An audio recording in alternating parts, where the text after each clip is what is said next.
죽지 아니하고 내가 그 영물같이 내 목숨을 얻을 것이다. 이는 내가 나를 믿었으나 여호와의 말씀이니라 하시니라.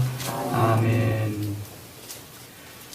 10월 첫날입니다. 하나님 10월 한 달도 우리를 은혜 가운데 붙드시고 승리케 하시기를 원합니다. 제가 부교육자 시절 젊은 나이 때 36인가 아마 35인가 됐을 텐데요. 부임해서 이제 부교육자 생활을 하는데 하루아침에 초상이 난 거예요. 40대 초반에 무역협회에 그때 부장이면 굉장한 잘 나갈 때이지요. 신앙이 참 좋습니다. 뭐 그렇게 직장이 바쁜데도 교회 공예배며 모든 그러한 봉사하는데 특별히 그전에는 이런 게 발달되지 않아서 이렇게 글씨를 써서 때마다 붙이는 일을 거의 다 하곤 그랬어요. 근데 하루는 주무시다가 잠자리에서 새벽 2시경에 아마 숨을 거둔 것 같아요. 그래도 젊은 안수 집사님을 장례를 치러 봤는데요. 심장마비로 갑자기 이제 하나님이 데려가셨지요. 아무도 그 뜻을 알 수 없었고, 성도들이 많이 마음 아파하고 슬퍼했습니다. 생명이 우리의 것이 아니기 때문에 하나님은 언제 어느 때에 우리를 거두어 가실지 몰라요. 제가 이렇게 섬기던 교회에 담임 목사님은 70에 이제 은퇴를 하시고 교회에서 퇴직 마지막 이제 다 목회하셨으니까 퇴직금으로 15억을 드렸습니다. 제네시스 자동차와 아파트 한 채 그렇게 이제 개척하시고 수고하셨으니까 그분이 참 겸손하신 분입니다. 욕심이 없는 분이죠. 그걸 가지고 오갈 데 없는 그러한 목회자들을 쌀 거주처를 좀 만들어 드려야 되겠다. 양주에다가 땅을 사서 목자의 집이라고 12가구인가 이렇게 해서 다 짓고 현판식을 했습니다. 그런데 그 현판식 하고 나서 몸에 징저가 데 가서 보니까 콩팥에 돌 있는 거 뭐예요? 담석증으로만 알고 담석이 있는 것만 알고 그동안 그렇게 알았는데 가서 검사를 해보니까 무슨 암? 담낭암인가? 그걸로 판결이 된 거예요.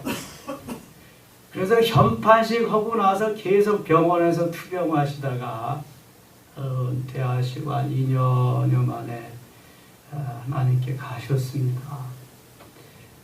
여러분 우리가 언제라도 나도 하나님 앞에 갈 수 있다는 준비를 해야 됩니다. 제가 가끔 종말론적인 삶을 살아야 된다는 것이 바로 그런 거거든요. 나에게는 그런 일이 없다고 전혀 말할 수 없어요. 나에게도 그런 일이 있습니다. 언젠가 갑자기도 찾아오지만 조금씩 예비되어서 이렇게 오는 경우도 있습니다. 하나님이 내 건강까지 챙겨주지 않습니다. 내 건강은 내가 챙겨야 되는 겁니다. 생명을 연장시켜 주시고 불러가시고 그러는 분이 하나님이시지만 내가 내 건강 잘 챙기면 그만큼 유익한 거죠. 언제 부르실지 몰라요. 한 번 죽는 것은 사람에게 정하신 것이요 그 이후에는 심판이 있으리라. 내가 오늘 마지막 날이라고 생각하고 최선을 다해서 사는 것만이 하나님을 기쁘시게 해드리는 삶이죠. 여러분 궁금하실 텐데 이수영 집사님은 지금 전이가 되셨고 뇌졸중이 또 어제 왔다 그래요. 뇌졸중에는 뇌경색과 뇌출혈 두 가지가 있습니다. 뇌경색은 혈관이 막혀서 쓰지 못하는 거예요. 우측 뇌혈관이 막히면 좌측을 못 쓰고요. 좌측이 막히면 우측을 못 쓰는 겁니다. 또 하나는 뇌출혈입니다. 뇌출혈이 되면 이제 또 사망하는 거죠. 그래서 뇌졸중에 두 가지가 있는데 뇌경색이 온 거예요.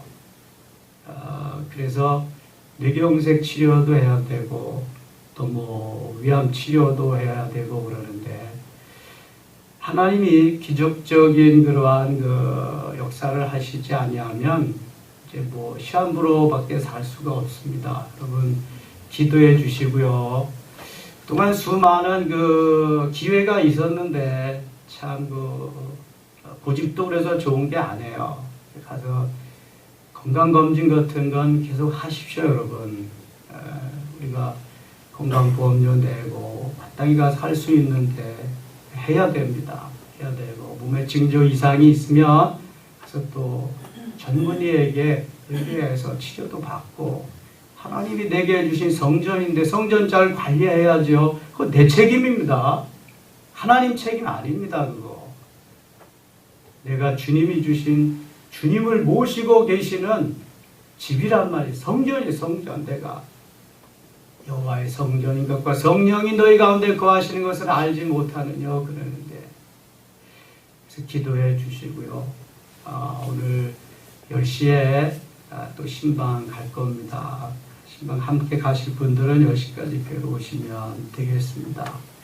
우리가 읽은 오늘 이 말씀은 이 하나님의 주권, 하나님의 역사는 사람의 뜻 가운데 이루어지지 않음을 말씀합니다. 하나님 주도적으로 역사한다는 것을 말씀하고요.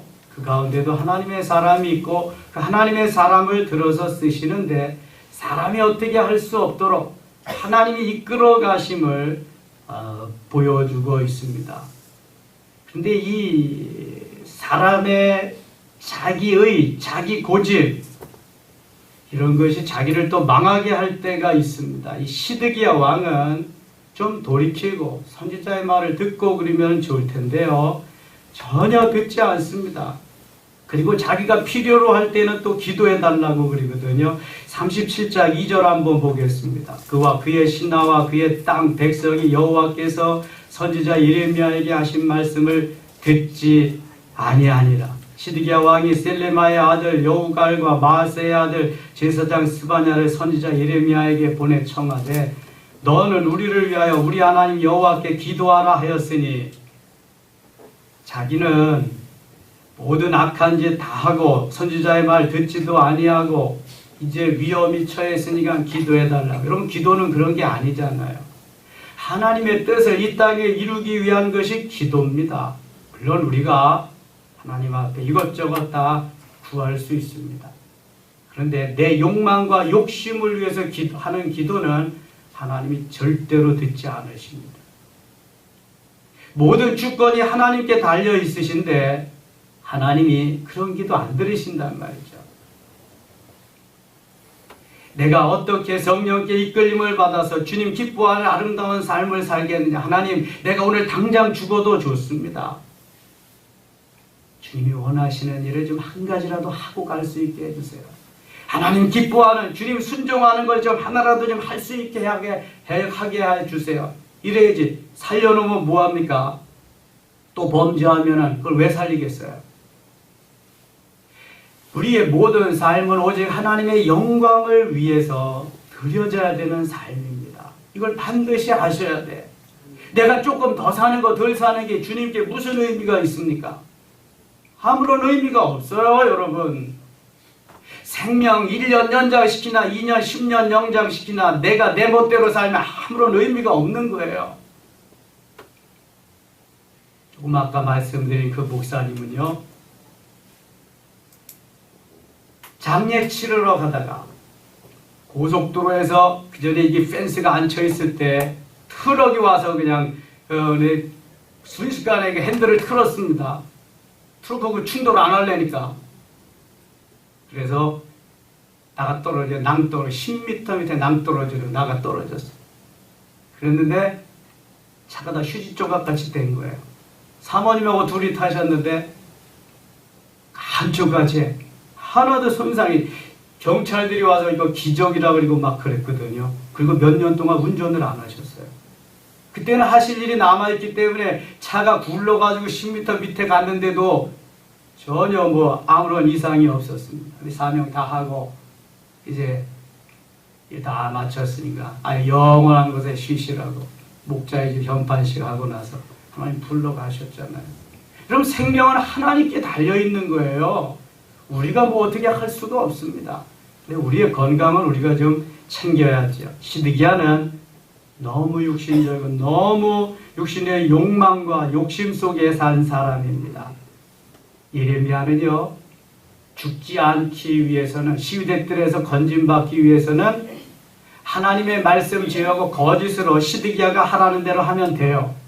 그런데 그건 하나님의 사람이 아니죠. 예언을 하라고 할 때 이제 이 성은 망합니다. 바벨론에 가서 순종하세요. 그러면 살 수 있습니다. 그런데 그걸 시드기야가 받아들이지 않습니다. 그러니까 시위대 뜰에 또 가두게 하고요. 이 시드기야는 하나님과 절대 상관없는 삶을 사는 거죠. 16절 보겠습니다. 16절. 예레미야가 뚜껑 씌운 웅덩이에 들어간 지 여러 날 만에 이 시위대 뜰에서 웅덩이에 지금 예레미야가 갇혀 있습니다. 하나님의 사람. 시드기야 왕이 사람을 보내어 그를 이끌어내고 왕궁에서 그에게 비밀을 불러 이르되 여호와께로부터 받은 말씀이 있느냐? 예레미야가 대답하되 있나이다. 또 이르되 왕이 바벨론의 왕의 손에 넘겨지리이다. 예레미야는 이 시드기야에게 계속해서 하나님의 말씀을 그대로 전할 수밖에 없는 거예요. 21절 같이 읽을까요? 이에 시드기야 왕이 명령하여 예레미야를 감옥들에 두고 떡 만드는 자의 거리에서 매일 떡 한 개씩 그에게 주게 하며 성중에 떡이 떨어질 때까지 이르니라. 예레미야가 감옥들에 머무니라. 계속 예레미야는 감옥들에, 시위대 뜰에, 구덩이에 갇혀 있습니다. 예레미야가 구덩이에 갇혀 있는 그러한 상황에서 38장 계속 말씀하시고요. 38장 17절 한번 보겠습니다.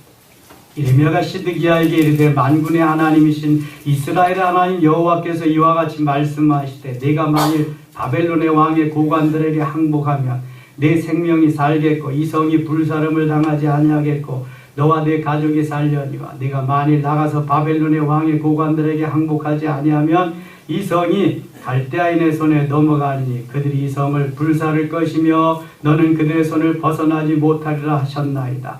시드기야 왕이 예레미야에게 이르되 나는 갈대아인에게 항복한 유다인을 두려워하노라. 염려하건대 갈대아인이 나를 그들의 손에 넘기면 그들이 나를 조롱할까 하노라 하는지라.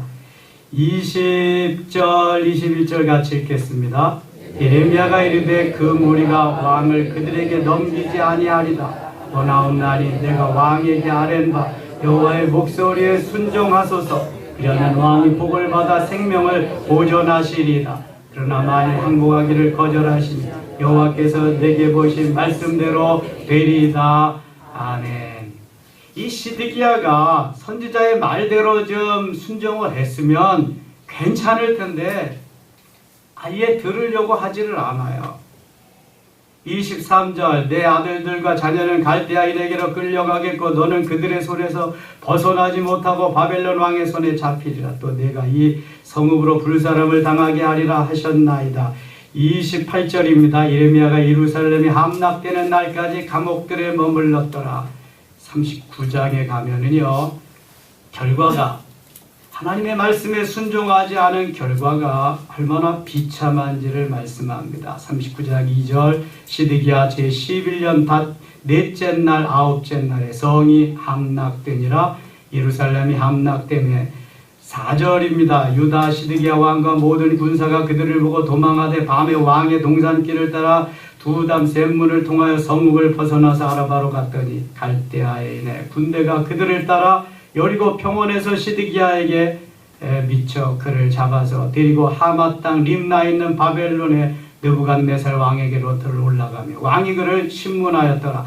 6절 7절 같이 읽겠습니다.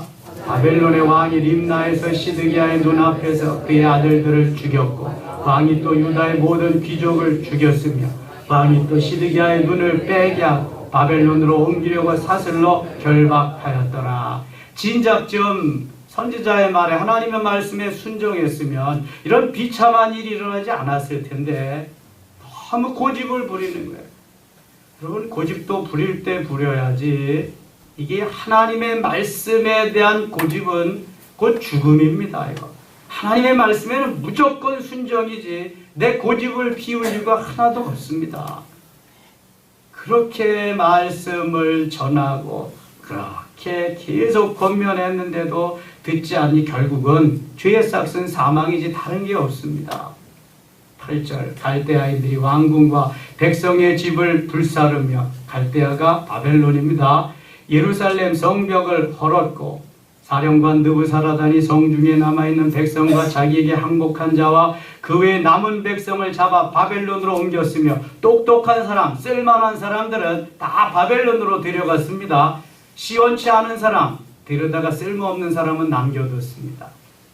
지금 신천지가 그렇다면요, 병들고 쓸모없는 사람은 데려가지도 않는데요, 꼭 쓸만한 사람들만 데려간대요. 9절 사령관 느부갓사라단이 성중에 남아있는 백성과 자기 항복한 자와 그 외에 남은 백성을 잡아 바벨론으로 옮겼으며 사령관 느부갓사라단이 아무 소유가 없는 빈민을 유다 땅에 남겨두고 그날의 포도원과 밭을 그들에게 주었더라. 그래서 남쪽 유다 예루살렘 성은요, 주전 586년에 모두 멸망하고 맙니다. 웬만한 이들 다 데려가고요, 이렇게 필요치 않는 사람들을 남겨두었습니다. 이미 북이스라엘은 721년에 아수르에게 당하고 말았습니다. 하나님의 말씀이 저들에게 임하고 계속 선지자를 보내고 깨우치고 돌이킬 수 있는 기회가 그렇게 많았었는데 저들은 다 외면하고 말았습니다. 결국은 멸망하고 말았지요. 하나님의 말씀에 순종하는 길이 사는 길입니다. 그것이 복된 길입니다. 우리는 하나님의 손에 붙잡혀 있는 주의 것입니다. 내가 어떻게 해서 내가 살아가는 게 아니거든요. 13절 이에 사령관 느부사라단과 내시장 느부스반과 궁중장관 느리갈사라살과 바벨론 왕의 모든 장관이 사람을 보내어 예레미야를 감옥들에서 데리고 사반의 손자 야갈의 아들 그다랴에게 넘겨서 그를 집으로 데려가게 하매 그가 백성 가운데 사니라. 예레미야가 감옥들에 갇혔을 때 여호와의 말씀이 그에게 임하니라. 이르시되 16절 17절 같이 읽겠습니다. 너는 가서 구스인 에벤멜렉에게 말하기를 만군의 여호와 이스라엘의 하나님의 말씀에 내가 이 성에 재난을 내리고 복을 내리지 아니하리라 한 나의 말이 그날에 내 눈앞에 이루리라. 여호와의 말씀이니라. 내가 그날에 너를 구원하리니 내가 그 두려워하는 사람들의 손에 넘겨지지 아니하리. 18절 내가 반드시 너를 구원할 것인즉 네가 칼에 죽지 아니하고 내가 노력할 것이 네 목숨을 얻을 것이니 이는 내가 나를 믿었습니다. 여호와의 말씀이라 하시더라. 아멘. 이 예레미야를요, 느부갓네살 왕이 오히려 다 꺼집어 내줍니다. 그 시위대 감옥들에서. 그러니까 시드기야가 가뒀는데 시드기야는 다 처형해 버리고요, 예레미야는 오히려 꺼집어내서 살려줍니다. 그러면 하나님이 하시는 일이 참 오묘합니다. 아무리 하나님의 그 백성들이라도 말을 듣지 않고 돌이키지 아니하면 선택한 백성이지만요, 끝까지 인내해서 기다려서 돌아오지 않으면은 그것은 멸망의 길을 자초하는 겁니다. 근데 끝까지 주의 일을 주님의 말씀대로 순종하면서 정의의 길, 공의의 길을 가는 하나님의 사람들은 이방인을 통해서라도 누구를 통해서라도 하나님이 건져주시고요, 일할 수 있게 하십니다. 하나님의 주권하에 모든 것이 달려 있습니다. 우리는 어떠한 권세에, 권력에, 어떠한 부에 있다고 생각할 때가 있는데 여러분, 그것은 착각입니다. 하나님이 하셔야 되는 거거든요. 그런데 우리는 하나님의 뜻을 잘 몰라요. 그러니까 오늘도 최선을 다해서 주의 뜻을 구하며 하루하루 시간 순간순간을 살아가는 것입니다. 내가 하나님이 아니잖아요. 하나님, 오늘도 어떻게 살아야 되겠습니까? 무엇을 해야 되겠습니까? 우선순위는 오늘도 무엇입니까? 이렇게 물으면서 주님이 기뻐하시는 하루하루 시간 순간순간의 삶을 살아가야 내가 하나님 앞에 가서도 부끄럽지 않은 삶을 살아갈 수 있습니다. 여러분, 조금 더 살고 조금 덜 사는 게 그게 중요한 게 아니라니까요.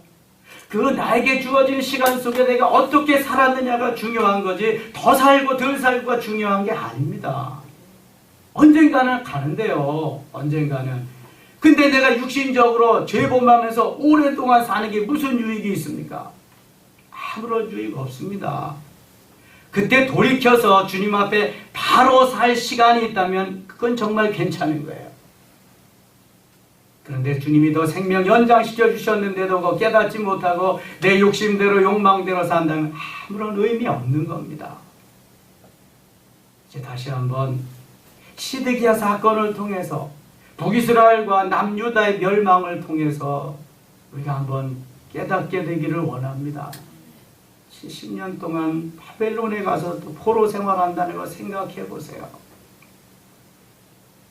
우리도 주님 우리와 함께 하시고 10월 한 달도 붙잡아 주실 줄 믿습니다. 아멘. 은혜의 나날들, 성령 충만하고 열매 맺는 귀한 나날들, 승리의 한 달 되실 수 있기를 축원합니다. 주님 앞에 한 달을 맡기면서 힘을 들인 손길들이 있습니다. 기도하겠습니다. 하나님 아버지, 고맙습니다. 10월 한 달을 하나님 앞에 맡기며 귀한 힘을 드립니다. 감사할 날들, 감사할 조건들이 많아지게 하시며 여기에 기록한 기도의 제목들이 아름답게 이루어지게 하여 주옵소서. 하나님의 뜻을 이 땅에 이루는데 우리가 아름답게 도구로 쓰임받기를 원합니다. 생명 연장시켜 주시는 대로 주를 위해 살겠습니다. 하나님의 영광을 위해 살겠습니다. 주님 붙잡으시고 아름답게 인도하여 주시옵소서. 하늘 창고에 쌓여지는 보화 되게 하여 주옵소서. 승리의 한 날, 승리의 한 달 되도록 성령이여 역사하여 주시옵소서. 예수님 이름으로 기도드리옵나이다. 아멘.